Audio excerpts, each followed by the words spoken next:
Okay, let me show you the contents of this video which I am going to cover. First, I will explain the color space selection for watermarking. Then I will explain the proposed discrete wavelet transform based spread spectrum watermarking for color images. Then I will explain the watermark embedding and watermark extraction algorithms. Then I will highlight some performance evaluation parameters. After that, I will explain the MATLAB code to implement the complete watermarking process, including both embedding and extraction of watermark.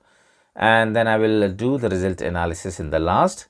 So let's go ahead. But before going ahead, I strongly recommend you to watch this my previous video, which is about the wavelet based robust spread spectrum watermarking of grayscale images.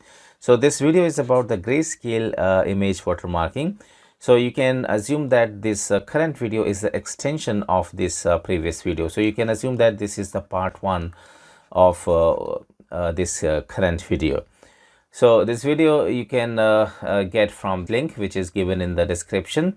So if you go through this video, you will have the better idea about the some basics of the spread spectrum watermarking, and you will have then better idea to understand this current video. So I strongly recommend you to watch this video. Okay, and now let me explain the color space selection. So actually there are different types of color space representations such as RGB, YIQ, YCBCR, HSV, HSI, etc. They have been used for watermarking for a long time, and most of the earlier work use RGB representation and watermark embedding in the blue channel. But this blue channel embedding actually suffers against the JPEG compression, because in the JPEG compression the blue channels are heavily quantized. So such blue channel embedding does not show the enough robustness against JPEG compression. So to achieve better robustness, it is found that the YCBCR color space representation is the most suitable for watermark embedding. Therefore, in the proposed scheme, a 256 labels YCBCR color model is used for watermark embedding. So this color space you can achieve by this conversion scheme. So this is the matrix equation by which you can convert the corresponding RGB values into the YCBCR values, and the reverse equation is this. So you can convert the YCBCR into the equivalent RGB values. So in this proposed scheme, we are going to use these two conversion schemes. Actually, we are not using the MATLAB's inbuilt YCBCR conversion because that is not 256 labels. It is slightly different than these two equations. And now let's see the proposed scheme. Actually, in the proposed scheme, we are going to use the two watermarks, okay, watermark 1 and watermark 2, and we will use the two planes of this YCBCR model. So we will utilize the Y channel as well as the CB channel for watermark embedding. So we will embed one watermark into Y channel and another watermark will be embedded into the CB channel. So here the one watermark of the small size, actually these two watermarks are of different size. One is a small and other is of slightly bigger in size. So the smaller one will be added to the Y channel with the lesser embedding strength. The motivation behind this is that the eyes are very sensitive to the luminance, the Y channel. So therefore, to achieve the better imperceptibility of the watermark images, the minimum possible changes must be done in the Y channel. So therefore we are using the lesser embedding strength and the smaller watermark for Y channel. And also the embedding in the Y channel gives the robustness against the compression attacks such as JPEG compression. The other watermark, which is bigger in the size, that will be embedded into the CB channel with a higher embedding strength. And this embedding actually helps us to survive against the various attacks other than the compression. As the CB channel is of the blue shade, so it is not very sensitive to the eyes. So more payload and more embedding strength do not spoil the imperceptibility of the watermark images. Okay, and at the same time it provides enough robustness against various types of attacks. So in this proposed scheme, we are going to use the two watermarks embedded into the two different channels Y and CB.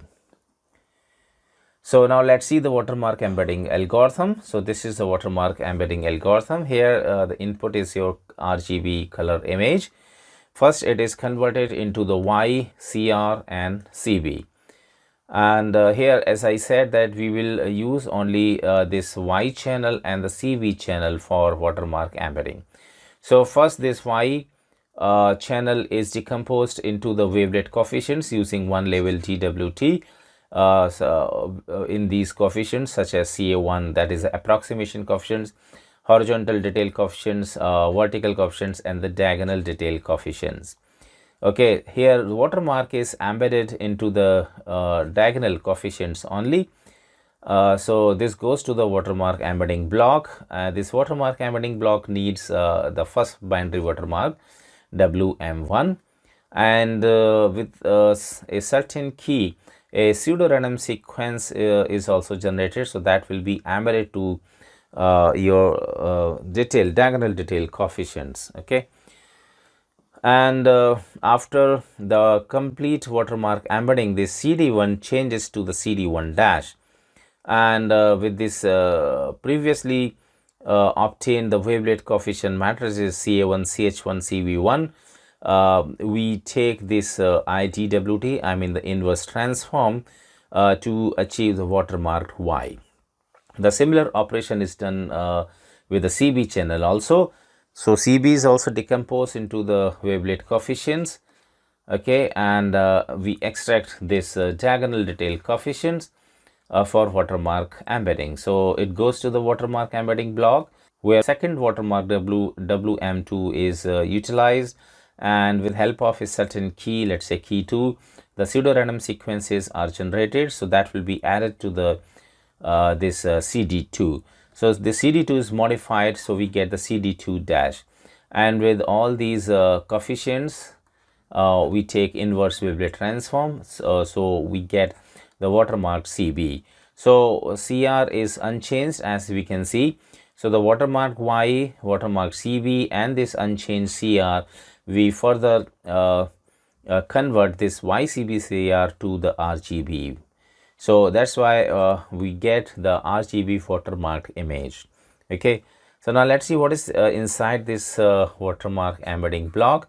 So this is the scheme which I have already explained in detail in the previous video. That's why I was saying that please watch my previous video to understand this current video in better way.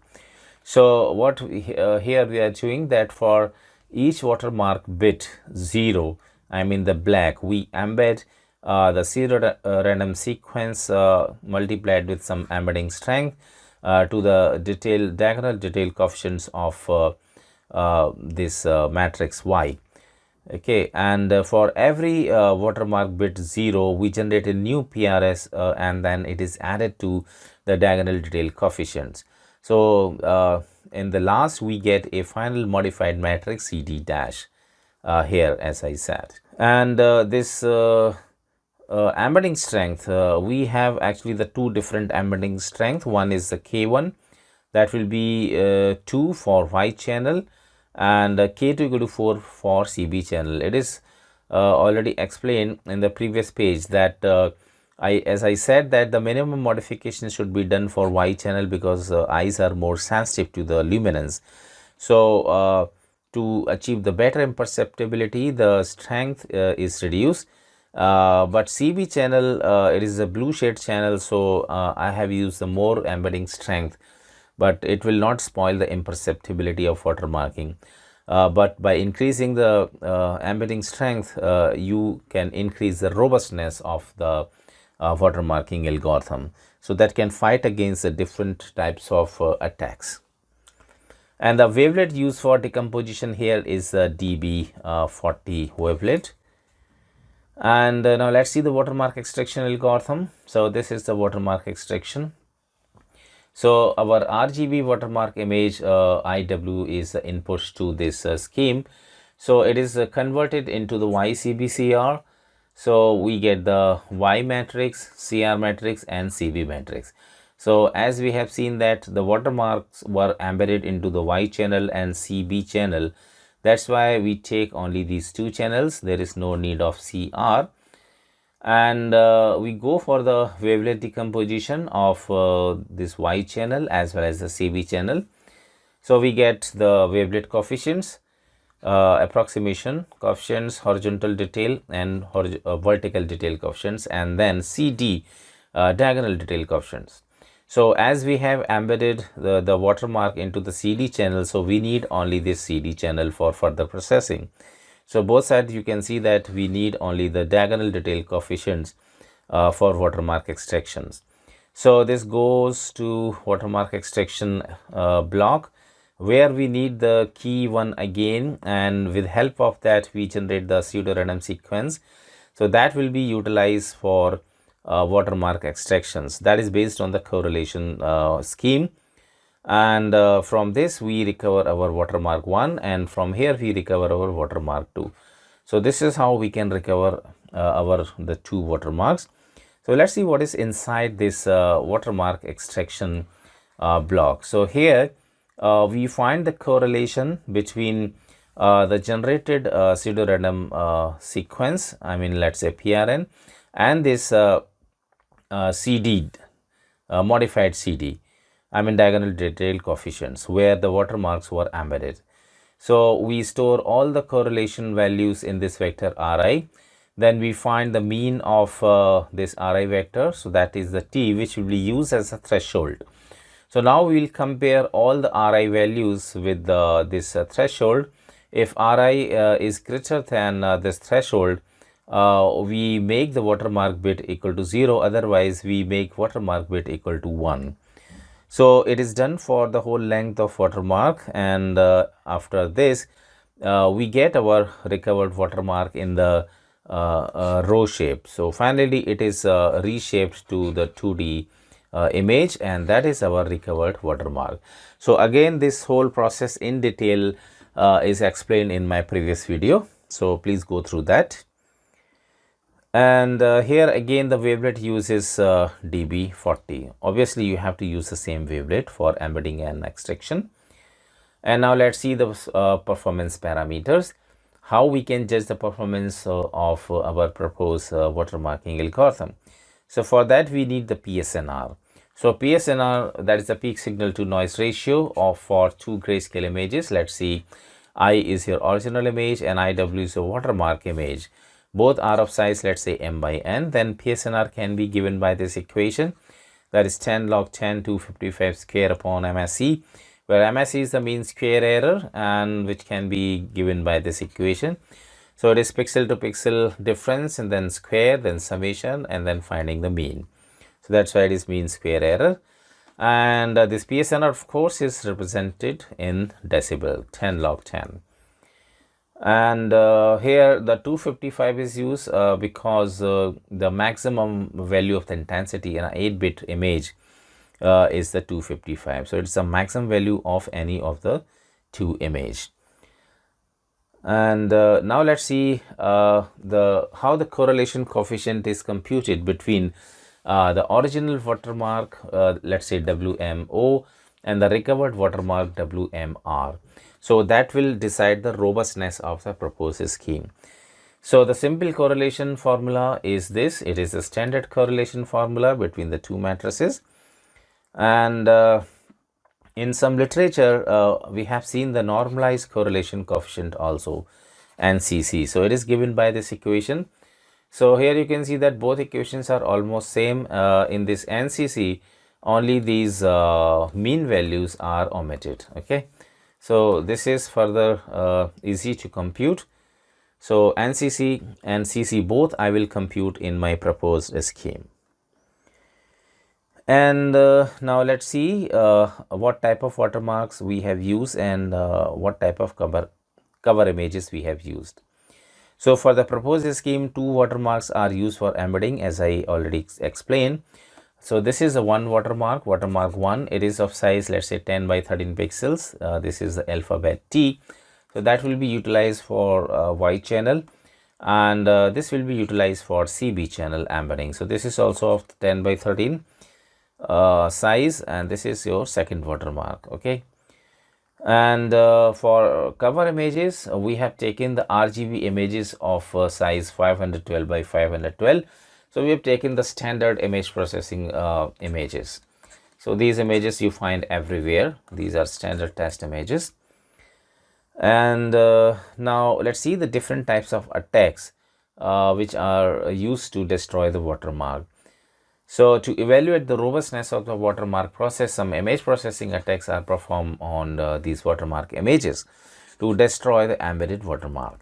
So these attacks can be like applying the filtering to the watermark image, such as blurring, sharpening, or applying the median filters. And we can go for compression, such as JPEG compression. We can add some noises such as salt and pepper or the Gaussian noise to the watermark image, or we can go for some geometrical attacks such as cropping or resizing. And then we can go for the intensity modifications such as histogram equalization. So these are the few common attacks which are considered by the majority of the research papers for watermarking. So here in this program, we will also implement these attacks to show the robustness of the scheme. So now let's go to the MATLAB code to implement the spread spectrum watermarking. So this code is bigger, that's why I have used various functions to show this code, and so that this code looks like small. Here just clearing the workspace in command prompt, and then defining the embedding strength, one for Y plane and one for CB plane. And this is the wavelet, that is a dB40, and this is the decomposition level that will be used for wavelet decomposition. So here I am using only the one level decomposition. So you can change it and you can see the effects of this decomposition level on the performance of the watermarking. So here I am reading your cover image, and then I am reading the first watermark, and then here I am reading the second watermark. And with this function RGB to YCBCR, I am converting this cover image which is in RGB to the corresponding YCBCR. So this is my own implemented function, it is not MATLAB function. So here I will use those matrix equations for conversion which I have already shown you during the introduction. So here I am extracting all the planes, Y plane, CB plane and CR plane. And then we are defining the two keys. This is just a number, you can give any number. So these numbers will be used to initialize the random number generator of the MATLAB. So before generating the pseudo random sequences. And here I am using the function embed watermark. So this function will be used to watermark embedding. So here you can see that your Y channel is the input. This is the first watermark. This is the decomposition level. This is the wavelet type, that is a dB40. This is the embedding strength, and this is the key one. So these parameters are passed in these functions, and the output is your watermarked Y and the corresponding PSNR. So PSNR is calculated between the original Y, I mean unmodified Y, and then modified Y, that means the watermarked Y. Similarly, this function is called again embed WM, and here the CB is passed with the second watermark. So CB is also watermarked with the embedding strength K2, and the second key is passed for generating pseudo random sequences. So as output you get the PSNR, corresponding PSNR between the unmodified and modified CB, and this is the watermarked CB. So with these fprint functions, you are just displaying the values of these PSNRs. So PSNR for Y and PSNR for CB. And here we are concatenating the all the matrices. That means watermarked Y, and then watermarked CB, and then CR. So you get the watermark image into the YCBCR color space. Now we are converting this YCBCR back to the RGB using this function YCBCR to RGB. So this is also a round function. Later I will show its body, and here you get the final output, that is watermark image RGB. So in these lines I have implemented various attacks. So right now these lines are of green color, I mean they are just comment, because I'm not executing it. So if you want to apply a certain attack on the watermark image, you just uncomment a single line. Okay, so you can implement that corresponding attack. You can uncomment two lines also simultaneously. So that will implement the two attacks on the same watermark image. For example, if you uncomment this first line, you will add the salt and pepper noise of corresponding strengths to the watermark image. And if you uncomment the second line, you will add the Gaussian image of 0 mean and 0.03 variance to the watermark image. Similarly, just uncrop all these three lines for cropping, and this is for intensity variations, and for giving a blurring operation, I mean averaging, you just uncomment this line and this line simultaneously. And if you want the sharpening, you just uncomment this mask and corresponding this IM filter line. And for histogram equalization, you can do this. And for JPEG compression, you just uncomment these two lines. Okay, so here you can change the quality of the JPEG. I mean, if you reduce this number, your more compression will be applied to the watermark image. So this is how you can apply various attacks on the watermark image to check the robustness of the proposed scheme. And if you are not attacking, then I am simply saving this watermark image as the dwt watermark.bmp in a current directory. And then for watermark recovery, you can read this file.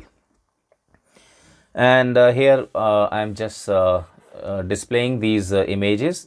I mean your original image and the watermark image side by side for comparison. Now let's see the watermark recovery. So watermark recovery. So first read this image which you have written in your current directory, and this image is RGB, so of course you need to convert this into the YCBCR. So it goes to YCBCR and then extracting Y plane and CB plane. So since watermarks were embedded into the Y and CB plane, so that's why we need only these two planes. So there is no need of extracting CR. And now we are executing this function recover WM. So this is a function which will recover your embedded watermark.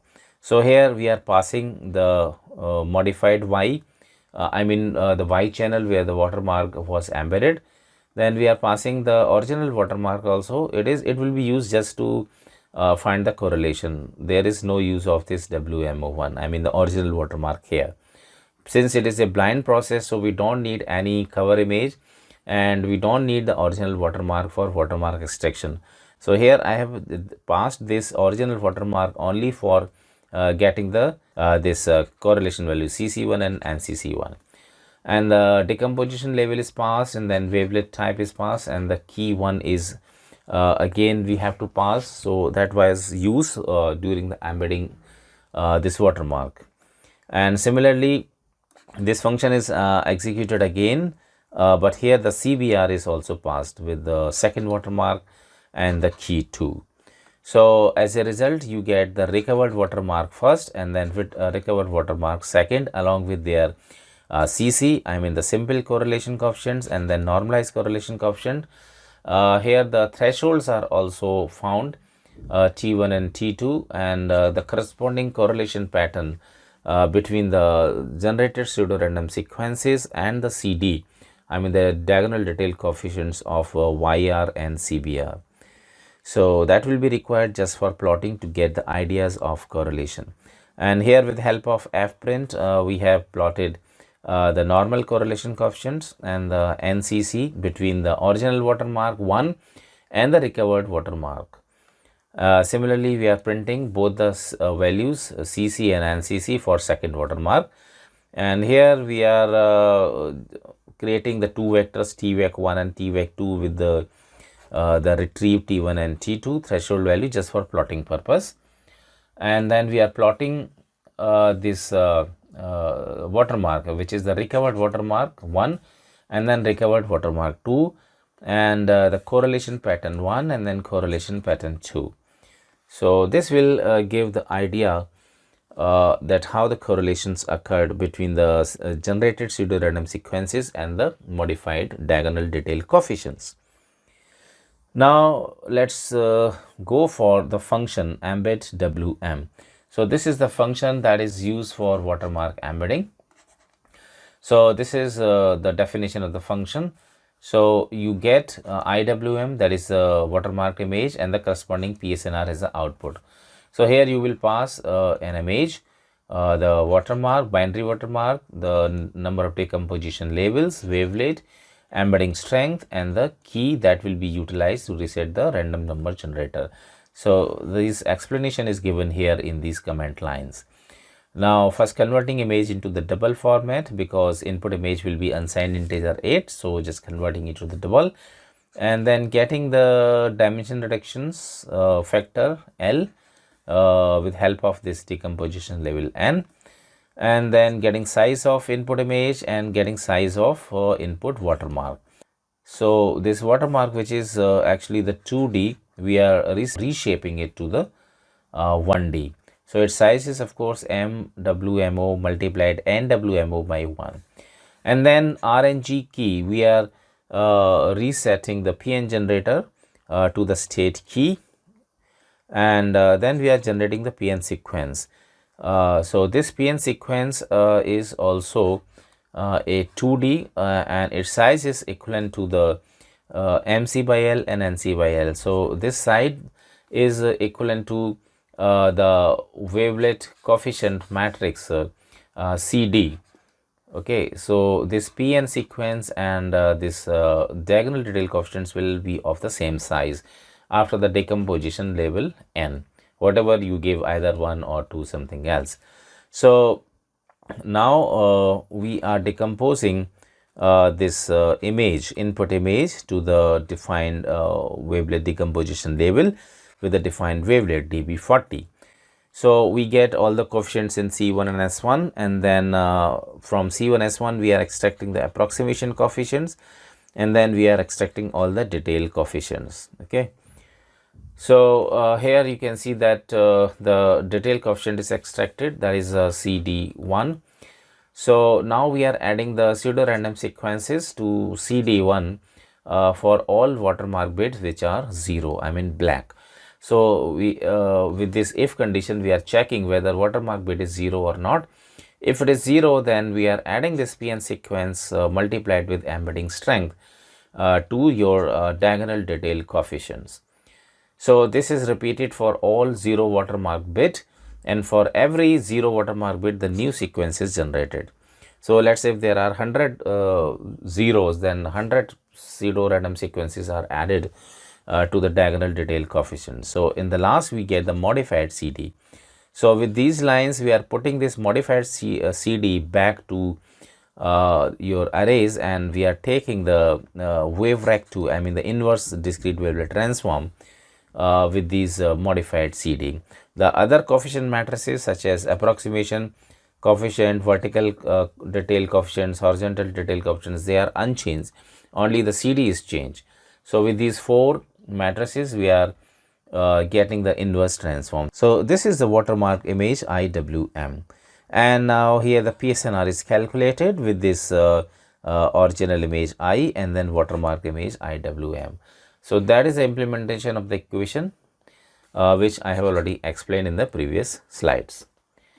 And now let's see the another function, that is a function which will retrieve your watermark. So recover WM function.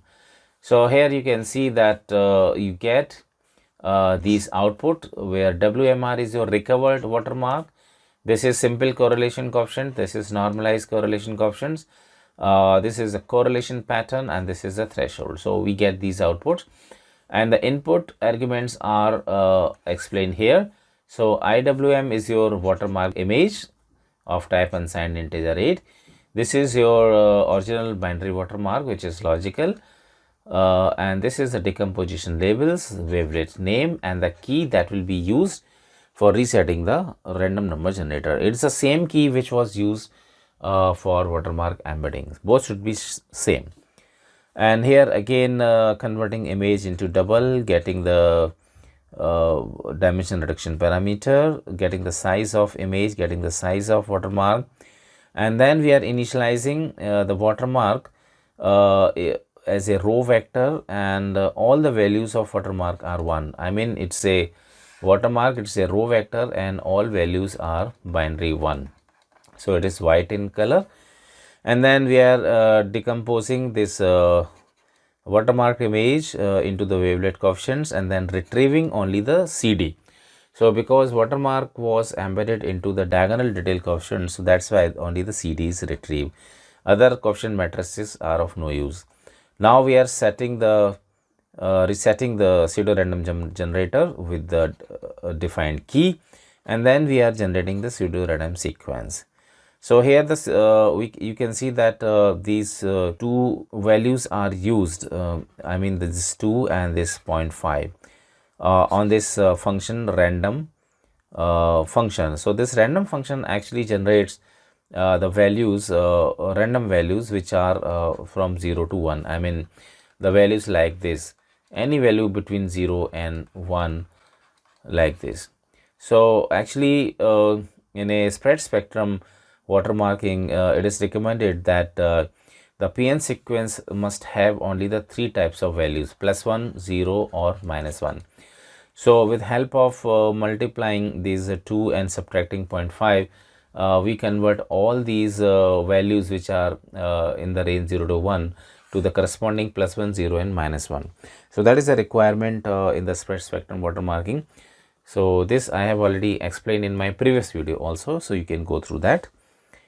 And then to retrieve the watermark, we are getting the correlation. So what we are doing, we are generating the pseudo random sequences, and I mean your PRS pseudo random sequences, and then we are finding the correlation between CD, modified CD, and this pseudo random sequence.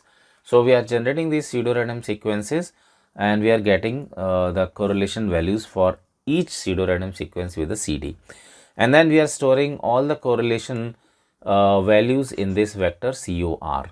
Okay, and then we are getting the mean value of this COR, so that will be utilized as threshold T.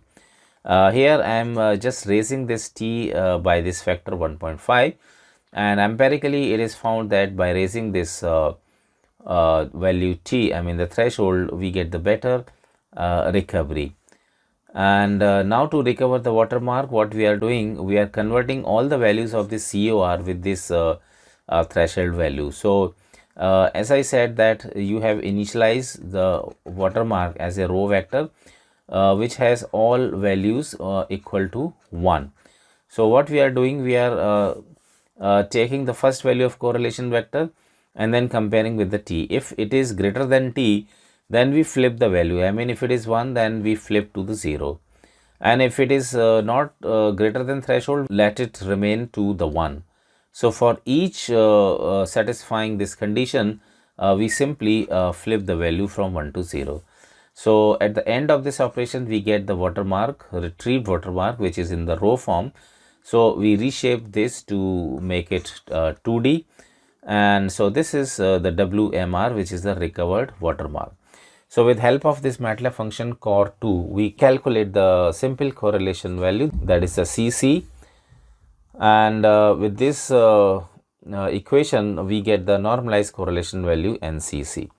So this is the function which is used to retrieve your watermark. And these are the two functions which are used to convert RGB to YCBCR and YCBCR to RGB. So this is just implementation of those two matrix equations which I have already shown you in the previous pages. Okay. So now let's see the result. So this is the cover image and this is the watermark image, you can see, and visually there is no change in the quality. And this is the PSNR which is computed for original Y and modified Y, and this is PSNR computed for original CB and modified CB. So here you can see that PSNR for CB is lesser than PSNR for Y, because this is obvious because embedding strength was 2 for Y and the embedding strength was 4 for CB. So it is natural that we will get the lesser PSNR for CB. And here you can see that correlation pattern, I'm in COR1. So this is the correlation values which is computed between the modified CD and the pseudo-random sequences generated for each bit. And this is the correlation pattern 2, I mean for CB matrix. So this watermark is embedded into Y and this watermark was embedded into CB. So here you can see all the correlation values. I mean the simple correlation and the normalized correlation coefficients for watermark 1, for watermark 2 also. So here, since we are not giving any attack, so we are retrieved all the watermarks fully without any change in the qualities. So that's why we are getting the all correlation values equal to 1. And in this table you can see the retrieval of watermarks, I mean recovery of watermarks under various attacks. So this is the first attack, that is adding salt and pepper noise with the strength 0.1. So you can see that this is the image after adding this salt and pepper noise. So you can see various pixels over the main image. But it's still we are able to retrieve our both the watermarks fully. So that's why correlation values are 1. So here I am representing only the simple correlation. And this is the second attack, which is the Gaussian noise with the 0 mean and variance 0.03 added to the main image. You can see, and still we got our both the watermarks fully with the NCs 1. I can show you these images by zooming. So this is the first image, I mean where salt and pepper noise is added, and this is the second image where the Gaussian noise is added. Okay, so you can see that how the quality is degraded, and still we are able to retrieve a watermark fully. And this is the output of sharpening by 3x3 filter. So this is your sharp image, and still we are getting both the watermarks fully. And this is the averaging. So averaging is done by the 5x5 filter. It's a big filter, still we are getting the good output. So here E is distorted, T is also distorted with the corresponding these correlation values, but still this result is impressive because we embedded watermark in the detail coefficient. So these CDs actually are the high frequency component. So obviously by applying the averaging, obviously the attacks will be maximum on the high frequency component of the image. So that's why these two watermarks are distorted, but still we are getting the very good results. So they are recognizable. And this is the intensity modification. So you can see that intensity is modified, but still we are able to recover our watermark. This is the cropping, I mean the half of the image is cut. Still we are getting our two watermarks fully with NC1. And this is the JPEG compression at the quality factor 50. I mean the quality factor is reduced to 50%. Still we are able to achieve this first watermark. So as I said that embedding watermark in the Y channel provides the enough robustness against the JPEG compression. Okay, so this is for Y channel and this is from CB channel. So here you can see that this is almost destroyed with a correlation, very less correlation, 0.13.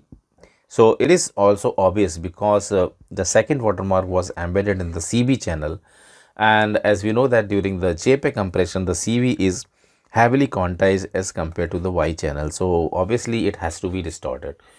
So still we are achieving the one watermark at least. So this was the motivation. That's why we have embedded the two watermark instead of one. So at least in one attack, if one watermark is destroyed, at least the other should be achievable. Okay. So this is overall result of the proposed scheme. So now let me jump to the MATLAB and show you the actual execution output.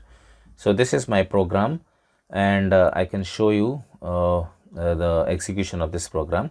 So I am running this, and it is asking me to choose the cover image. So I am choosing this paper image, and then I have to choose the first watermark, so I am choosing this E, and then second watermark the T, and let's see the output.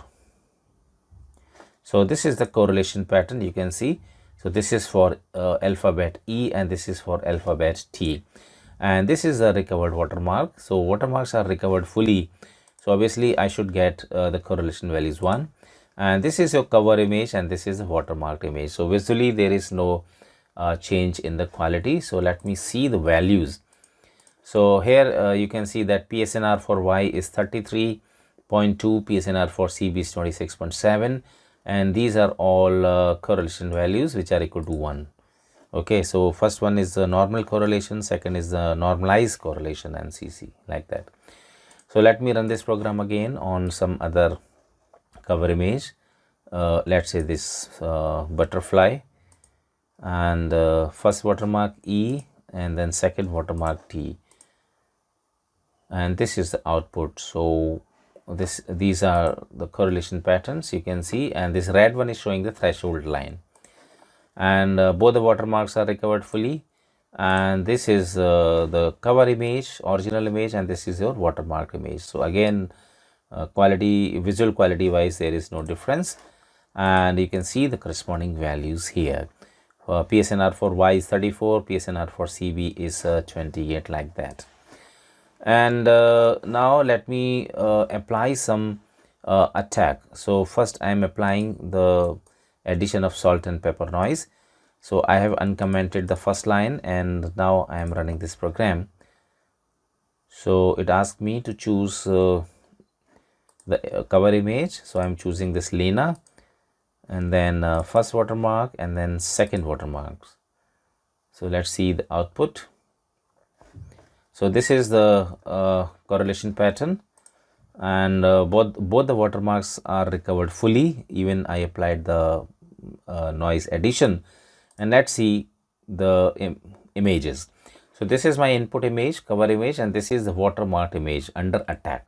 So watermark is there, but this salt and pepper noise is also added, but still I'm getting my both the watermarks fully. So let me make it comment, and then again uncommenting the second line. So here I will add the Gaussian noise. So let me add the Gaussian noise to the image. So I'm taking the pepper as cover image, first watermark, second watermark, and let's see the output. So this is the correlation pattern. Both the watermarks are still recovered fully, and here you can see that this is your cover image and this is the watermark image under the Gaussian noise attack. So you can see that how the quality is degraded. Still I am able to recover my both the watermarks fully. So let me make it comment, and then let me show you the cropping. So I will crop this image to the half, and let's see what type of output I will achieve. So I'm selecting this Barbara as input image, E and T watermarks, and this is the output, both the correlation patterns, and again I'm getting the both the watermarks fully, and this is the these are the two images, I mean your cover images, and this is the watermark image under attack of cropping. So you can see that half of the image is just gone, but still from the remaining half I am able to recover my both watermarks fully. So let me make these lines comment. Now I will apply the modification in intensity modification. So let's see the output. So I'm choosing Lena and watermarks, and here you can see that I'm still getting the watermarks fully, and there is a change in the intensity a lot. So this is the input image, and this is a watermark image after the intensity attack. So you can see that still I am getting my all the watermarks fully. Now let me make it comment, and now I will apply the averaging. So I am applying the 5x5 averaging, you can see, and I am uncommenting this line, I am filter. So let me run this program, and selecting this Lena image again, and selecting watermarks both E and T, and this is the output. So now you can see that your correlation pattern is disturbed. So it clearly indicates that you will not be able to recover your watermarks fully. So let's see the output. Okay, so this is the output. Here E is more distorted as compared to this T. So this is embedded into the CB channel and this is embedded into the Y channel. So you can see that this is distorted much as compared to this T, which is embedded in the CB. So this was the motivation that why we have used the two different watermarks embedded into two different planes. So if one watermark is destroyed, at least the second is recoverable. Okay. So and this is the output. You can see that this is your cover image, which has good intensities and sharpness. But here after applying a 5/5 averaging, you can see that this image is quite blurred and it is quite degraded, and still we are able to achieve the second watermark with a better quality. And now let me comment these lines, and I can show the JPEG compression also. So I am uncommenting these two lines and commenting these BMP lines. So let me save this file with the quality factor of 50. So this is JPEG compression. So I am selecting this paper image and watermarks E and T, and this is the result. So again you can see that correlation pattern is disturbed, so I will not be able to achieve my watermarks. So here you can see that first watermark is recovered quite well.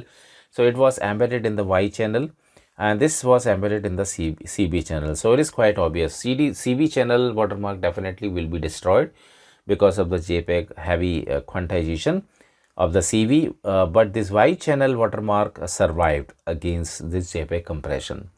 So this gives again the motivation to use the two different watermarks to be embedded into two different channels. Okay. So these are a few attacks which I have already shown you.